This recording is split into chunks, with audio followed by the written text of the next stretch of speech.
अस्सलामुअलैकुम। बिस्मिल्लाहिर्रहमानिर्रहीम। Baby girls name with meaning. लड़कियों के नाम जो शुरू होते हैं ज़ाल से। पहला नाम है ज़ारा। ज़ारा का मानी है ज़ियारत। ज़ाहिदा। ज़ाहिदा के मानी है परहेज़गार।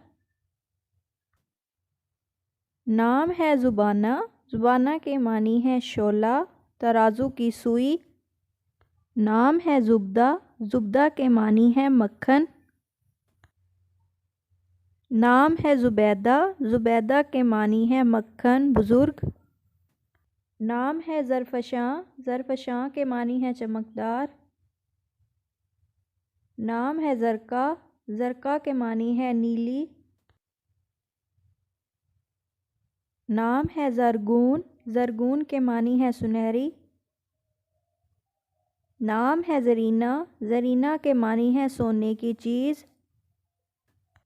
नाम है ज़महरीर। ज़महरीर के मानी है ठंडा साया। नाम है ज़ंजील। ज़ंजील के मानी है खुशबूदार बूटी।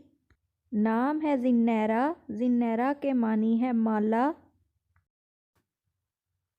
नाम है ज़हरा। ज़हरा के मानी है फूल, चमकीली। नाम है ज़ोहरा। ज़ोहरा के मानी है रोशनी, चमक। नाम है ज़हीरा। ज़हीरा के मानी है रोशन। नाम है ज़ुबिया। ज़ुबिया के मानी है सही। नाम है ज़ूफ़ा। ज़ूफ़ा के मानी है फूलदार पौधा। नाम है ज़ुवैया। ज़ुवैया के मानी है इज्तिमा, मिलना। नाम है ज़ेबा। ज़ेबा के मानी है ज़ीनत। नाम है ज़ैनब। ज़ैनब के मानी है एक खुशबूदार खूबसूरत रहत। नाम है ज़ीनत। ज़ीनत के मानी है खूबसूरती।